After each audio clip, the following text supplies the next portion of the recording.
Deus é Deus em tempo e fora de tempo. E a gente está vivendo há alguns meses uma situação que deixa a gente abalado. Pai, nós estamos de volta aqui para louvar ao Senhor. E não se esqueça que Deus é Deus. Independente do que vier a acontecer, saiba que é no tempo do Senhor e a vontade dele é boa, perfeita e agradável. Então, se nesse momento você está aflito por algum motivo, qualquer que seja, acalme-se e confie no Senhor, porque Deus é Deus.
Olá, queridos irmãos da Igreja Batista da Freguesia, uma alegria muito grande estar gravando esta programação aqui no nosso templo, aqui com Larissa, com Kleber, com Sueli e com vocês. E é uma alegria também saber que este culto está chegando também aos nossos amigos, ainda que não membros da Igreja Batista da Freguesia, mas está chegando a muitas pessoas fora do Brasil, fora do Rio de Janeiro, e a mensagem de Deus está sendo levada. Isso é muito bom. Que bom estar aqui no nosso templo, gravando esta programação para vocês. Quero lembrar as nossas petições de oração também, agradecimento por aqueles que fizeram aniversário essa semana.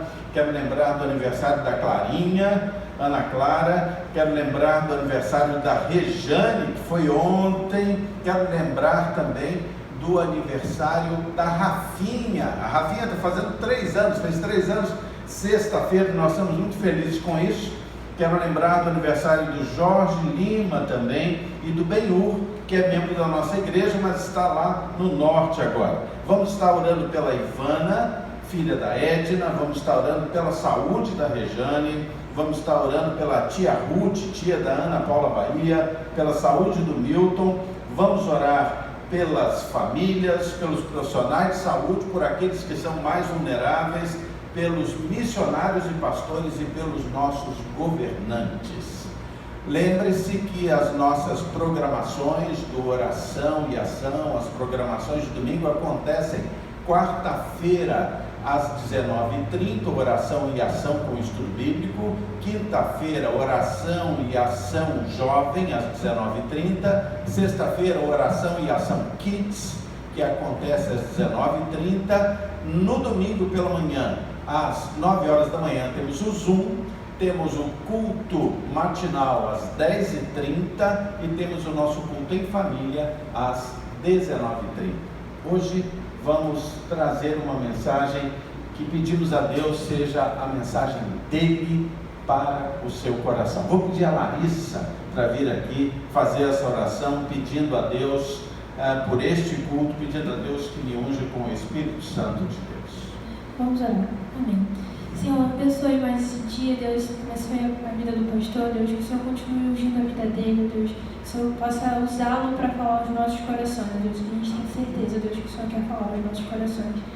Obrigada também pela vida de cada um, Deus, que está aí nos assistindo, que o Senhor possa estar abençoando essa família, estar abençoando esse lar, ó Deus, que o Senhor esteja também com todos esses pedidos que foram feitos, ó Pai, que o Senhor esteja à frente de cada um, Deus, a cada batalha, Deus, a cada situação, Pai, só o Senhor sabe, né, onde cada um passa. Deus, essa oração que eu te faço, em nome de Jesus. Amém. Amém.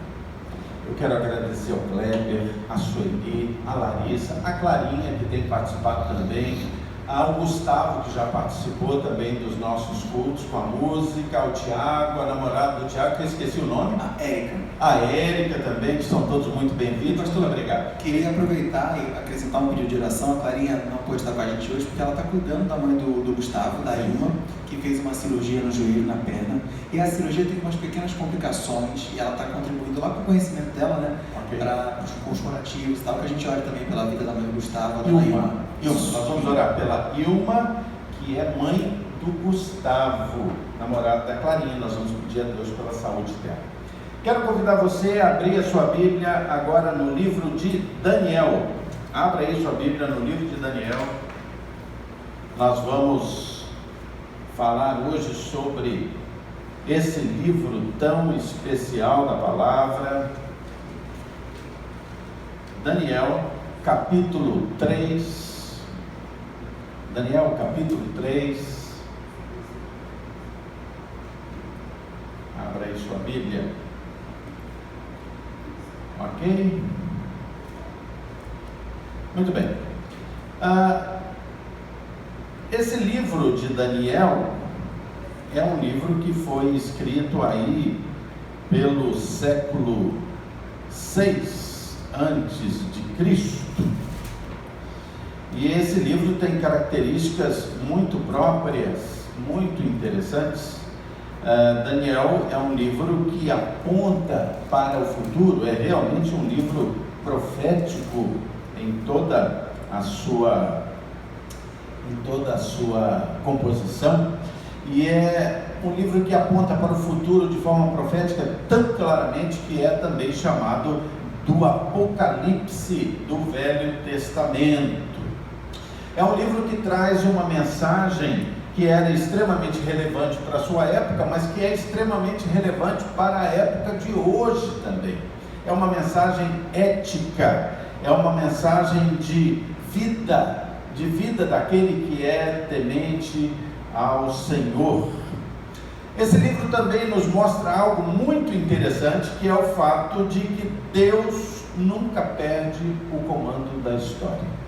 Às vezes nós não compreendemos bem a história no nosso tempo, no contexto em que estamos vivendo naquele momento, mas eu quero que você saiba, eu quero que você tenha a certeza sempre de que Deus jamais perde o comando da história.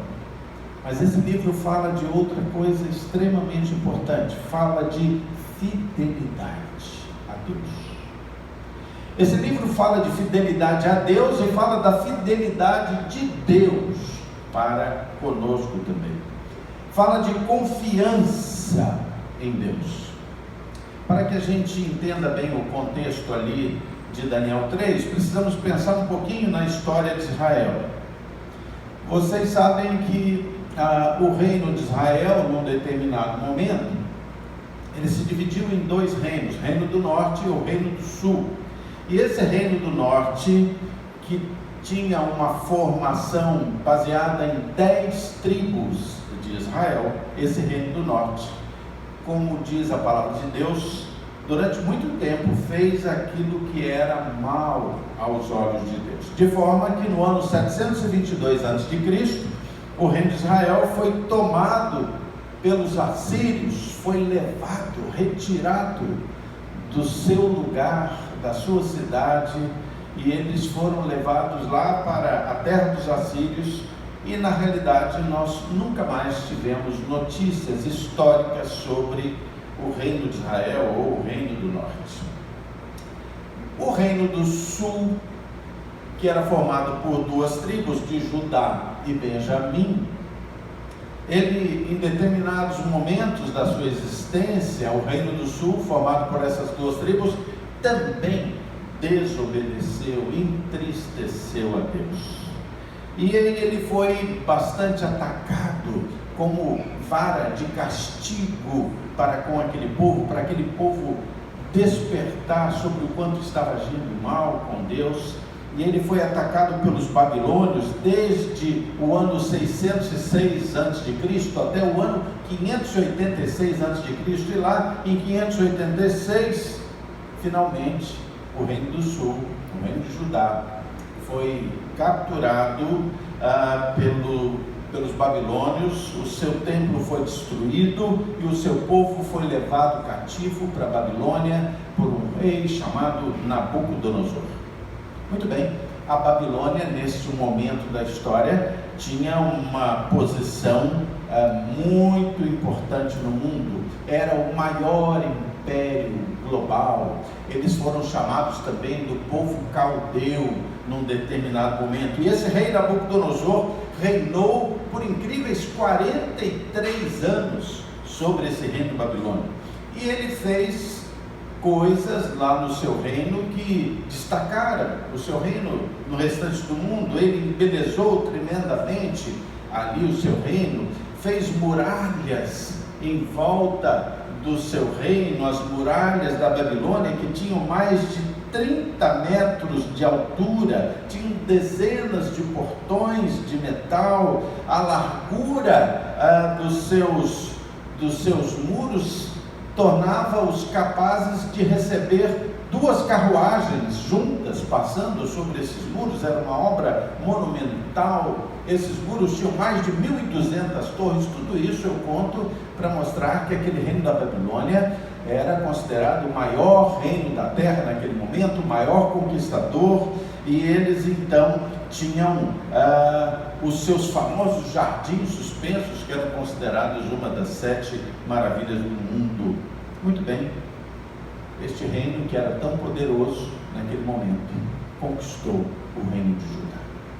Conquistou o reino de Judá, e muitos dos habitantes de Judá foram levados para a Babilônia. Foram levados os habitantes mais notáveis, mais cultos, mais ricos. A elite do reino de Judá, do reino de Deus, foi levada presa, cativa para a Babilônia. Dentre esses muitos que foram levados para a Babilônia, destacaram-se quatro jovens. Um deles recebeu o nome de Beltesazar. Beltesazar era, com um nome judaico, era o nosso conhecido Daniel, que era também chamado de Beltesazar. Junto de Beltesazar foram levados Sadraque, Mesaque e Abdinego. E esses três últimos jovens, Sadraque, Mesaque e Abdinego, e o rei Nabucodonosor, são os personagens principais deste texto de Daniel 3. A história de hoje vai versar sobre algo acontecido com esses quatro personagens. E nós vamos então ler inicialmente Daniel 3, de 1 até 7, que vai contar essa história que nós vamos compartilhar hoje. Daniel 3, versículos 1 a 7, nos conta o seguinte: o rei Nabucodonosor fez uma imagem de ouro que tinha 27 metros de altura e cerca de quase 3 metros de largura. E Nabucodonosor levantou-a no campo de Dura, na província da Babilônia. Então o rei Nabucodonosor mandou juntar os sátrapas, que eram governadores de províncias, os prefeitos, os governadores, os juízes, os tesoureiros, os magistrados, os conselheiros e todos os oficiais das províncias, para que viessem à consagração da imagem que o rei Nabucodonosor tinha levantado. Então se ajuntaram os sátrapas, os prefeitos, os governadores, os juízes, os tesoureiros, os magistrados, os conselheiros e todos os oficiais das províncias para a consagração da imagem que o rei Nabucodonosor tinha levantado, e estavam em pé diante da imagem que Nabucodonosor tinha levantado. Nisto, o arauto apregoava em alta voz: ordena-se a vós outros, ó povos, nações e homens de todas as línguas, no momento em que ouvirdes o som da trombeta, do pífaro, da harpa, da cítara, do saltério, da gaita de foles e de toda sorte de música, vos prostrareis e adorareis a imagem de ouro que o rei Nabucodonosor levantou. Qualquer que se não mostrar, se não prostrar e não a adorar, será no mesmo instante lançado na fornalha de fogo ardente. Portanto, quando todos os povos ouvirem o som da trombeta, do pífaro, da harpa, da cítara, do saltério e de toda sorte de música, se prostraram os povos, as nações e os homens de todas as línguas, e todos eles adoraram a imagem de ouro que o rei Nabucodonosor tinha levantado. Este primeiro trecho do texto do capítulo 3, ele nos mostra dois grandes perigos da vida, do poder, do destaque. Um deles é o perigo da vaidade e o outro é o perigo da prepotência. Aquele rei Nabucodonosor, ele acabou se deixando dominar pela vaidade. Queridos, a vaidade é algo terrível na vida de alguém, capaz de transtornar alguém. Aquele rei Nabucodonosor era rei daquela que era considerada a maior nação da sua época. Ela era considerada naquele momento como mais poderosa do que o Egito, mais poderosa do que a Assíria. Era a nação mais poderosa daquele momento. Mas ele não se contentou com isso. Aquele rei queria ser mais que um rei. Aquele rei queria ser um Deus. Ele queria ser um Deus adorado. Queridos, a vaidade pode levar pessoas a fazer coisas terríveis, é capaz de levar pessoas a viver coisas terríveis.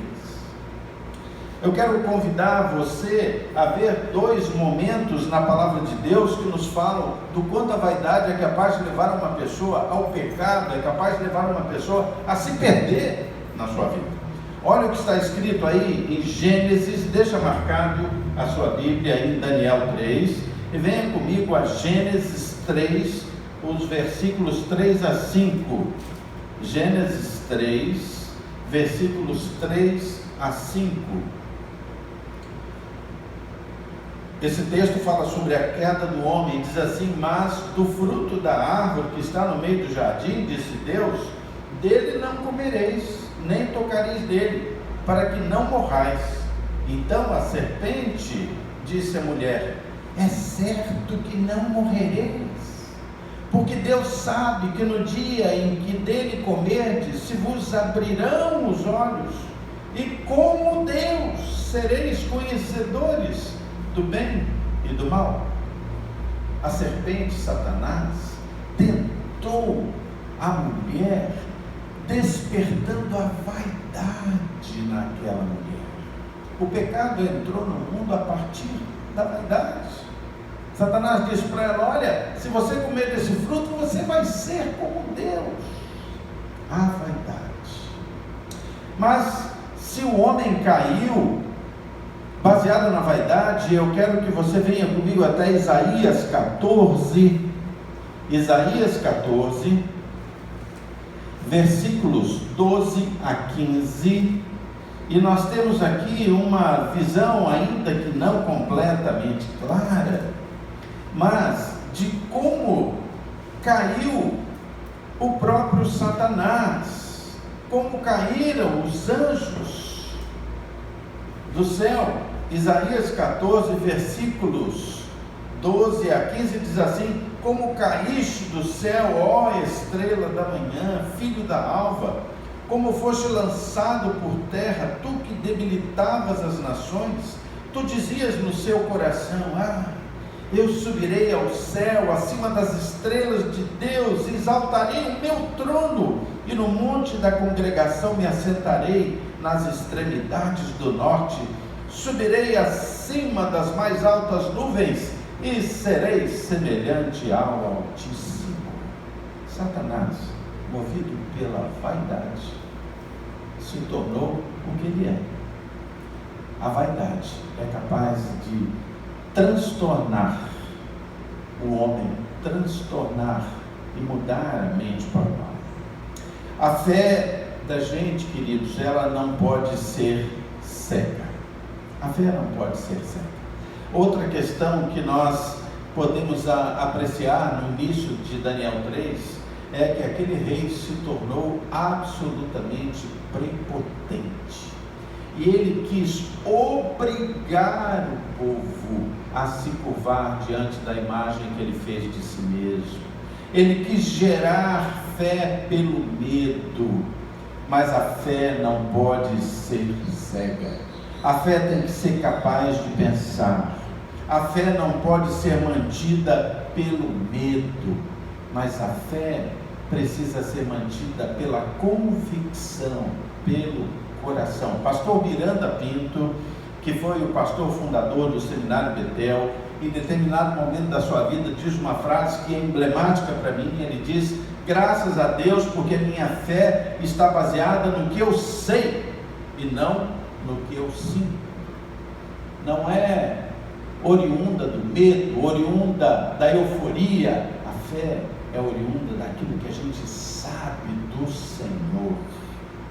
A fé é uma dádiva divina, e aquilo que é dádiva divina é para ser recebida de forma livre e graciosa no nosso coração. Hernandes Dias Lopes, fazendo comentários sobre esse texto de Daniel, diz que Nabucodonosor impôs a religião do terror e não a religião do amor. Mas seguindo o texto agora de Daniel, venha comigo agora para Daniel, versículos 8 e 12 a 15. Daniel 3, versículos 8 e 12 a 15. Lembre que Nabucodonosor fez aquela grande estátua e obrigou a todos, ameaçou a todos, de forma que eles se dobrassem diante daquela estátua. Versículo 8 diz assim: ora, no mesmo instante se chegaram a Nabucodonosor alguns homens caldeus e acusaram os judeus. Versículo 12: há uns homens judeus que tu constituíste sobre os negócios da província da Babilônia, Sadraque, Mesaque e Abednego. Estes homens, ó rei, não fizeram caso de ti. A teus deuses não servem, nem adoram a imagem de ouro que levantaste. Então Nabucodonosor, irado, furioso, mandou chamar Sadraque, Mesaque e Abednego, e trouxeram a estes homens perante o rei. E falou Nabucodonosor e lhes disse: é verdade, ó Sadraque, Mesaque e Abednego, que vós não servis a meus deuses, nem adorais a imagem de ouro que eu levantei. Agora, pois, estáis dispostos, e quando ouvirdes o som da trombeta, do pífaro, da cítara, da harpa, do saltério, da gaita, de foles, prostrai-vos e adorai a imagem que fiz. Porém, se não adorardes, sereis no mesmo instante lançados na fornalha de fogo ardente. E quem é o Deus que vos poderá livrar das minhas mãos? Aqueles jovens, Sadraque, Mesaque e Abednego, sempre entenderam que deveriam adorar só a Deus. Queridos, para que a gente tenha fé, para que a gente mantenha a nossa fé no meio da sociedade, da mesma maneira que aqueles jovens tiveram que manter a sua fé no meio daquela sociedade, se nós quisermos manter a nossa fé no meio desta sociedade corrupta, nós precisamos ter postura e precisamos ter coragem. E você esteja certo que se você mantiver a sua fé, você mantiver a sua postura de cristão, se você quiser manter os seus valores bíblicos, esteja certo de que não faltarão críticos e nem acusadores a vocês. Sempre haverá, sempre haverá. Mas aqueles 3 jovens mantiveram a sua postura. Queridos, manter a fé, ter a fé, não é um parque de diversões. Ter uma fé cristã verdadeira, autêntica, não é um oba-oba, é postura, é coragem, é determinação.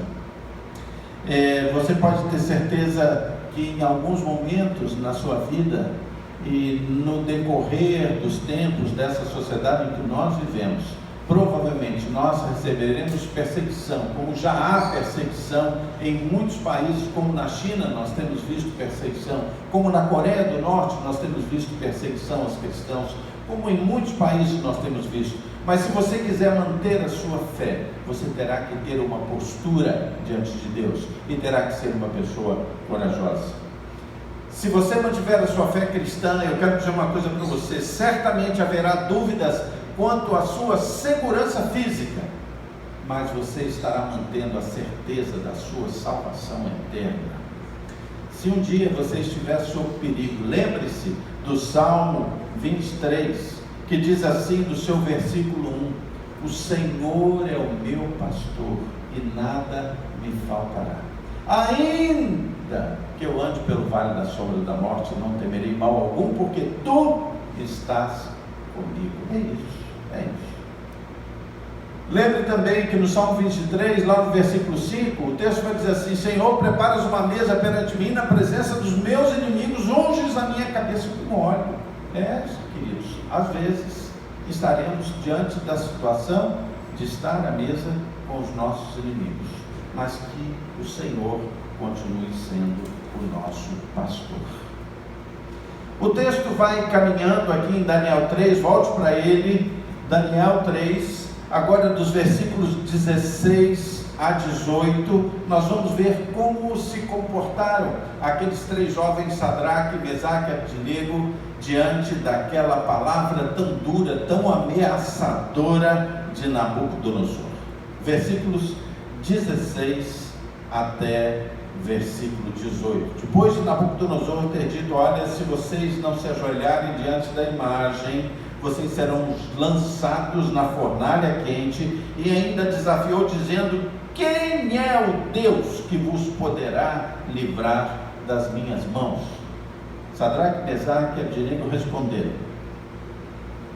Nabucodonosor, ó rei, quanto a isto, não necessitamos de te responder.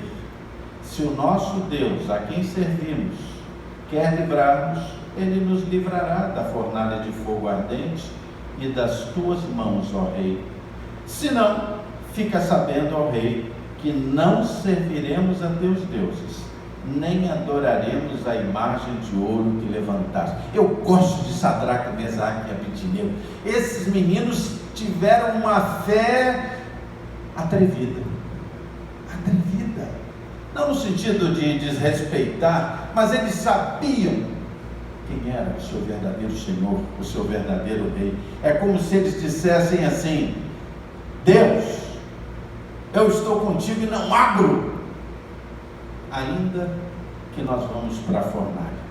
A fé deve ser intrépida, a fé deve ter intrepidez. Lembra quando Pedro e João, lá no início de Atos, curaram um homem, e eles disseram: olha, eu não tenho ouro nem prata, mas o que eu tenho eu te dou, e curaram aquele homem, lembra disso? E aí as autoridades disseram assim: vocês estão proibidos de falar nesse Deus. Deixa marcadinho Daniel 3 aí, vamos ver esse texto. Venha comigo a Atos 4. Atos 4. Venha comigo. Abre sua Bíblia aí, abre seu smartphone. Se a tua Bíblia está empoeirada aí nessa meio da pandemia, sopra, tira a poeira. Atos 4, 17, 19. Veja lá o que está dito. Atos 4, 17 a 19, diz assim: para que não haja maior divulgação entre o povo, ameacemo-los para não mais falarem neste nome a quem quer que seja. E chamando a Pedro e João, ordenaram-lhes que absolutamente não falassem nem ensinassem em o nome de Jesus. Mas Pedro e João lhes responderam: julgai se é justo diante de Deus ouvir-vos antes a vós outros do que ouvir a Deus. Versículos 12 e 13 nos contam que eles dizem o seguinte: não há salvação em nenhum outro, porque abaixo do céu não existe nenhum outro nome dado entre os homens pelo qual importa que sejamos salvos. E ao verem a intrepidez de Pedro e João, sabendo que eram homens iletrados, incultos, admiraram-se e reconheceram que haviam eles estado com Jesus. Será que a sociedade, quando olha para você, pode dizer assim: eu reconheço que essa pessoa está com Jesus? Se a sociedade não reconhece isso nas suas posturas, na sua coragem, na sua fé, é hora de repensar isso. É hora de repensar isso. E fazer exatamente como fez Sadraque, Mesaque e Abdenego, dizendo assim: eu estou com Deus e não abro, ainda que seja lançado na fornalha. A fé deve ter intrepidez. A fé não adota uma ética de situação. Ética de situação é aquela ética que você adota diferente em cada situação. Se essa situação me ameaça, então eu mudo para não ser ameaçado, mesmo que eu tenha que negar a minha fé. Não. A fé cristã tem uma ética só, a ética da postura e da coragem de dizer: Deus, eu estou contigo e eu não abro. Um verdadeiro cristão não depende do sucesso físico para manter a certeza do sucesso eterno. A Bíblia nos ensina em que nós olhemos para as coisas do Espírito de uma forma muito mais importante, com muito mais prioridade do que as coisas físicas. Gosto muito do texto que está ali em 2 Coríntios 4, 16 a 18. Vem comigo a 2 Coríntios 4, 16 a 18. Vem comigo. 2 Coríntios 4, 16 a 18, quando a palavra de Deus fala que diante das aflições, diante das ameaças, nós precisamos olhar para aquilo que é espiritual e pensar assim: mesmo que eu sofra alguma ameaça no meu aspecto físico, eu quero manter a minha segurança na minha vida eterna com Deus. O texto de 2 Coríntios 4, 16 a 18 diz assim: por isso não desanimamos, pelo contrário, mesmo que o nosso homem exterior, ou a nossa carne, se corrompa ou seja destruído, contudo, o nosso homem interior se renova de dia em dia, porque a nossa leve e momentânea tribulação produz para nós um eterno peso de glória acima de toda comparação. E não atentando nós nas coisas que se veem, ou nas coisas físicas, materiais, mas nas que não se veem, porque as que se veem duram um tempo, mas as que não se veem, essas são eternas. Querido, diga sempre a Deus: Deus, eu estou contigo, e eu não abro. O texto vai nos mostrando agora, caminhando para o fim. Volte para Daniel 3, agora nós vamos ler os versículos 21 e 24 e 25. Então, quando aquele jovem Sadraque, Mesaque e Abdinego, como se dissessem: Deus, eu estou contigo e não abro, agora nós vamos ver o que Deus diz para eles. Versículo 21, Daniel 3, 21, diz assim: então estes homens foram atados, eles foram amarrados, atados com os seus mantos, suas túnicas, seus chapéus e suas outras roupas, e foram lançados na fornalha sobremaneira acesa. Versículos 24 e 25. Então o rei Nabucodonosor se espantou e se levantou depressa e disse aos seus conselheiros: nós não lançamos nós 3 homens atados dentro do fogo? Responderam ao rei: é verdade, ó rei. Tomou ele, tornou e disse: eu porém vejo 4 homens soltos e andam passeando dentro do fogo sem nenhum dano, e o aspecto do 4º homem é semelhante a um filho dos deuses. Glória. No versículo 15, Nabucodonosor desafiou a Deus. No versículo 19, Nabucodonosor mandou aquecer a fornalha 7 vezes mais. No versículo 21, Nabucodonosor lançou aqueles jovens na fornalha com suas roupas amarrados. Ele esperava que tudo ali atendesse à sua visão vaidosa, à sua fúria descontrolada. E a fúria descontrolada é sempre um perigo. Quem não tem domínio próprio, tantas vezes faz coisas abomináveis, depois às vezes se arrepende, mas não tem mais jeito. Mas apesar de Nabucodonosor ter feito tudo isso, o texto nos mostra que só se queimaram, na realidade, os carrascos dos jovens, e só se queimaram as cordas que os prendiam. Veja o que está no versículo 22, que diz assim: porque a palavra do rei era urgente, a fornalha estava sobremaneira acesa, as chamas do fogo então mataram os homens que lançaram de cima para dentro a Sadraque, Mesaque e Abdinego. O Senhor Deus defendeu os seus. O versículo 25 então nos conta que eles estavam caminhando soltos dentro da fornalha, as suas cordas estavam queimadas e foram soltando aqueles homens.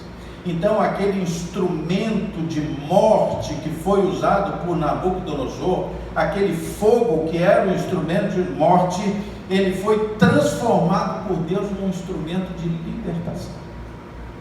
O fogo que deveria matar Sadraque, Mesaque e Abdinego só serviu para matar os seus carrascos e para queimar as suas cordas e deixá-los livres. Instrumento de libertação. Às vezes nós passamos por desertos de fogo na nossa vida, Paul Tillich diz que a grande prova de fogo do crente é passar pelo deserto do silêncio de Deus. Às vezes Deus fica em silêncio e a gente acha que está passando por uma prova de fogo, não entende nada, mas entenda o seguinte: tantas vezes o fogo da vida não passa de um instrumento de libertação para o seu povo. Deus sempre estará conosco, ainda que nós estejamos na maior fornalha, Deus sempre estará conosco. Se Sadraque e Mesaque disseram intimamente, numa linguagem moderna, eu estou com Deus e não abro, é como se Deus dissesse assim para eles: queridos, eu estou com vocês e eu não abro. Eu não abro. O Senhor está conosco e não abre. Ele já provou isso no seu Filho entregue na cruz. A vida é uma escolha e nós precisamos entender isso, uma escolha diária. Ou nós ficamos fora da fornalha com Nabucodonosor, ou nós entramos na fornalha e ficamos com Deus. Você pode escolher ficar com Nabucodonosor fora da fornalha, tranquilinho. Tranquilinho. Nós precisamos entender que nós precisamos de Deus, que só há salvação em Jesus Cristo, aquele que morreu na cruz por nós, e que é esse Deus maravilhoso, que não perde o controle da história, que nos afirma: eu estou com vocês e não abro. Terminando esta palavra, eu quero ler com vocês os versículos 28 e 29, que diz assim: falou Nabucodonosor e disse: bendito seja o Deus de Sadraque, Mesaque e Abednego, que enviou o seu anjo e livrou os seus servos que confiaram nele, pois não quiseram cumprir a palavra do rei, preferindo entregar o seu corpo e servirem e adorarem a qualquer outro Deus, senão ao seu Deus. Só o seu Deus. Portanto, faça um decreto pelo qual todo o povo, nação e língua que disser blasfêmia contra Deus, o Deus de Sadraque, Mesaque e Abednego, esse então seja despedaçado e as suas casas sejam feitas em monturo, porque não há outro Deus que possa livrar como esse. Aquele quarto homem que estava na fornalha protegendo Sadraque, Mesaque e Abednego, parte dos teólogos afirma que era o próprio Jesus Cristo, o próprio Jesus pré-encarnado naquele momento. Alguns defendem apenas que seria um anjo, um poderoso anjo de Deus, não importa, mas ali estava representado o socorro e a presença de Deus. E é interessante observar que Nabucodonosor, aquele homem que atentou contra Deus, aquele homem que foi prepotente, que foi vaidoso, que foi blasfemo, aquele homem, diante da fé de Sadraque, Mesaque e Abednego, ele acabou por reconhecer o poder, a essencialidade do Deus de Sadraque, Mesaque e Abednego. Então, quando a igreja de Cristo que somos nós, quando a igreja de Cristo permanece fiel mesmo diante da fornalha que se nos apresenta, certamente Deus é glorificado. Você quer glorificar a Deus? Permaneça firme no Senhor. Tenha postura, tenha apego a Deus, amor a Deus. Permaneça com o seu testemunho fiel como cristão. O sofrimento pode se tornar a porta de entrada do Evangelho numa sociedade corrupta. O sofrimento daqueles que permanecem fiéis. Eu gostaria de contar uma última história para fechar esse sermão. É uma história verdadeira, é um caso verdadeiro, contado pelo pastor Paul Yong-Soo. Pastor Paul Yong-Soo é o maior líder evangélico da Igreja Evangélica da Coreia do Sul. A Igreja Evangélica da Coreia do Sul é uma igreja viva, uma igreja vibrante, e esse homem, Paul Yong-Soo, conta que nos embates com o comunismo naquela região aconteceu o seguinte: um pastor coreano e a sua família foram apanhados pela polícia comunista na região da Coreia. E foram apanhados e foram levados e colocados em público, sendo humilhados diante de uma grande multidão. Isso é um fato. Eles foram então constrangidos a negar Jesus. Aqueles policiais ameaçaram e os constrangeram a negar Jesus e eles se recusaram. Foram então ameaçados de açoite, seriam chicoteados em público e eles se mantiveram firmes. Aqueles soldados então furiosos ameaçaram enterrar a família viva se eles não negassem a Jesus, e eles permaneceram com Jesus, permaneceram firmes, não negaram. E eles realmente jogaram aquela família em uma grande cova e começaram a enterrar aquela família viva. Quando já estavam quase completamente sufocados pela terra, um dos filhos do casal clamou por misericórdia ao pai. E o pai ficou muito aflito e ele foi naquele mesmo momento encorajado pela esposa, que gritou a seguinte frase: coragem, filho, você sabe que hoje mesmo nós estaremos na presença de Jesus, o Rei dos Reis, o Senhor dos Senhores. Todos da família recobraram o seu ânimo e a história conta que eles passaram a cantar hinos, até que as suas vozes foram completamente caladas, soterradas pela terra lançada por aqueles soldados. Essa família morreu, mas centenas das pessoas que compunham a multidão, que estavam ali, naquela multidão, centenas daquelas pessoas aceitaram Cristo, se entregaram a Jesus e se converteram. Mateus 28, no final do discurso de Jesus, afirma: eis que eu estarei convosco todos os dias até a consumação dos séculos. O Senhor diz: eu estou com vocês e eu não abro. Amém? Diga ao Senhor: eu estou contigo, Senhor, e eu não abro. Vamos orar? Querido Deus, muito obrigado pelo teu amor, muito obrigado, Senhor, por esse texto tão maravilhoso que nos enche de esperança, que nos ensina que devemos ser adoradores intrépidos, testemunhas intrépidas do teu Evangelho. Ó Deus, dá que nós não venhamos jamais, Senhor, a desanimar, mas que debaixo desse ânimo, desse compromisso, desse pacto que temos contigo, Senhor, nós possamos permanecer firmes na fé. Mas permanecemos fiéis na fé porque nós temos certeza de que o Senhor é fiel conosco também. E o Senhor já demonstrou isso, Senhor, quando enviou o seu Filho Jesus para morrer na cruz por nós. Muito obrigado, Pai. Abençoa, Senhor, nossa igreja. Abençoa, Senhor, a nossa vida. Em nome de Jesus. Vamos cantar outra vez, convido o grupo de louvor para estar aqui conosco, vamos louvar a Deus, enaltecer o nome desse Deus por tudo que Ele é, por tudo que Ele tem feito na nossa vida. Nós estamos com Deus e não abrimos. Vamos cantar. Amém. Independente de qualquer coisa, Deus é Deus.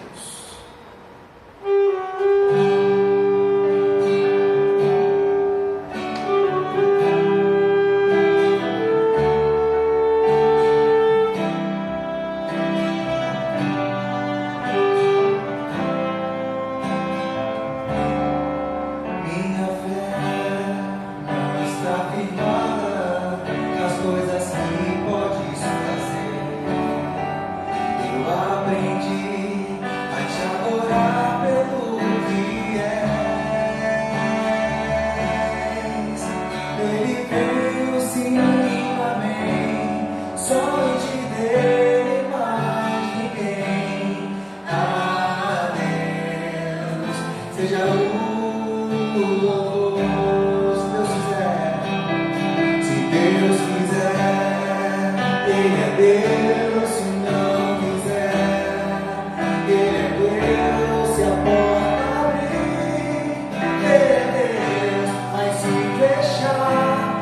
continua sendo Deus, a doença vier.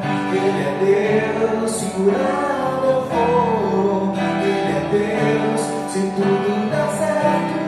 Ele é Deus, mas se não der, continua sendo Deus. Minha fé não está firmada nas coisas que podes fazer. Eu aprendi a te adorar pelo que és. Ele veio sim, amém. Somente dele mais ninguém. Parabéns, seja o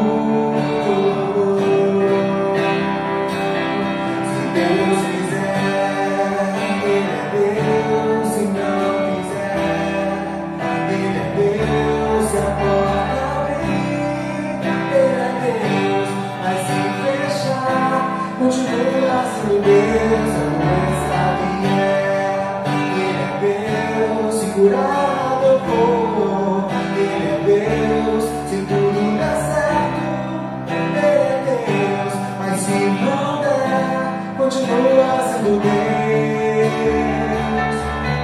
Eu não adoro pelo que Ele faz, eu adoro pelo que Ele é. Haja o que houver, será Deus. Eu não adoro pelo que Ele faz, eu adoro pelo que Ele é. Haja o que houver, sempre será Deus. Se Deus quiser, Ele é Deus. Se não quiser, Ele é Deus. Se a porta mas se fechar, continua sendo Deus, a doença vier. Ele é Deus, segurado eu vou. Ele é Deus, se tudo der certo. Ele é Deus, mas se não der, continua sendo Deus.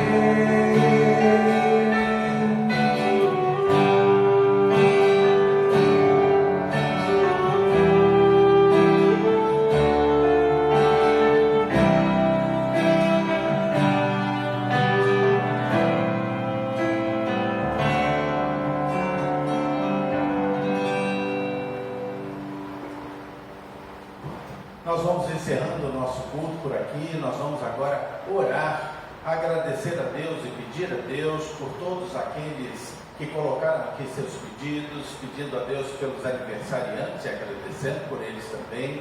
Nós vamos estar lembrando de orar pelos nossos missionários, pelos pastores, pelos profissionais de saúde, pelos mais vulneráveis e orar também pelos nossos governantes, como a palavra de Deus nos ensina. Eu vou pedir ao Kleber que faça essa oração final e aí estaremos nos despedindo neste culto da manhã de domingo. Deus, obrigado, Pai, por mais esse dia, por mais um domingo. Muito obrigado por estarmos juntos aqui nesse lugar, Senhor. Ainda que não com a totalidade da igreja, Pai, mas é um cuidado que é pertinente neste momento. Mas coloco diante de Ti, Senhor, os pedidos que foram colocados aqui. Muito obrigado pelos aniversários, Senhor, pelo aniversário da minha mãe também, porque o Senhor tem renovado a vida, Senhor. Muito obrigado porque o Senhor tem cuidado das nossas vidas, Pai. Muito obrigado, Senhor, pelo cuidado que o Senhor tem com os nossos missionários, pelo cuidado que o Senhor tem com a Tua igreja, Pai, espalhada pela face da terra, Senhor. Esse momento de afastamento, de presença, de corpo presente, a gente possa entender o Teu propósito, Senhor, o Teu propósito com toda essa situação, e nos ajuda a crescer como igreja, servos, onde quer que estejamos, Pai. E que esse momento que a gente está afastado, sentindo falta disso, a gente possa realmente sentir a importância de estar junto com a igreja, Pai. Que a gente não use o discurso de nós somos igreja onde quer que estejamos, e somos de fato, mas como é um privilégio estar junto e celebrar junto, seja cantando, seja orando, seja abraçando e compartilhando a Tua mensagem, Senhor. Muito obrigado por essa mensagem pregada nesse lugar. Oro a Ti também, Senhor, pelos pedidos de saúde, que o Senhor possa renovar a saúde, possa cuidar daqueles que estão nos leitos de hospital nesse momento, seja com Covid ou com outro tipo de doença, todas as outras, para que o Senhor possa cuidar dessas pessoas, Senhor, cuidar daqueles profissionais que tomam conta dessas pessoas, médicos, enfermeiros, Cuida desses profissionais, Senhor, que tem se dedicado tanto durante todo esse tempo, Deus. Muito obrigado, Senhor. Peço também para os nossos governantes, pelas decisões tomadas, Senhor, que sejam decisões sábias, Senhor. Orienta essas pessoas, Pai, e que a gente possa fazer o nosso papel de orar pelos nossos governantes, Senhor, aqueles que tomam conta dessa nação, mas nós sabemos que o Senhor tem controle sobre todas as coisas. Então nós clamamos a Ti, Senhor, porque nós temos essa liberdade, e muito obrigado por esse privilégio através do nome de Teu Filho, Senhor. Essa oração que nós fazemos, te agradecemos por esse culto, que muitos outros venham, que em breve estejamos juntos novamente. Muito obrigado, Senhor, em nome de Jesus. Amém. Amém. Deus abençoe vocês. Nos vemos hoje à noite às 19h30 no culto em família. Até lá.